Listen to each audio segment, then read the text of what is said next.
আলাইকুম রহমতুল্লাহি ওয়া বারাকাতুহু। হ্যালো হাই ফ্রেন্ড, আপনারা কেমন আছেন? ভালো আছেন? ইনশাল্লাহ আমিও ভালো আছি। আজকে ভিডিও নিয়ে আসলাম গাড্ডার ভাড়া হচ্ছে যে গাড্ডা সাফ করতেছে, যেগুলা ওয়াশ দিয়ে দিয়ে মাটি নল মাটি যেগুলা জমছে এগুলা সাফ করতেছে।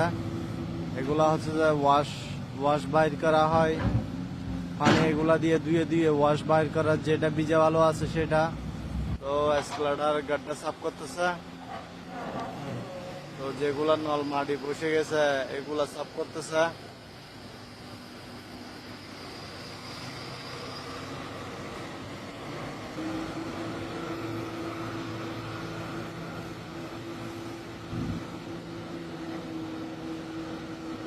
তো দেখতেছেন স্প্লাডারে গাড্ডা সাফ করতেছে। তো গাড্ডা সাফার ভিডিওটা কেমন হয়েছে জানাবেন, লাইক করবেন, শেয়ার করবেন।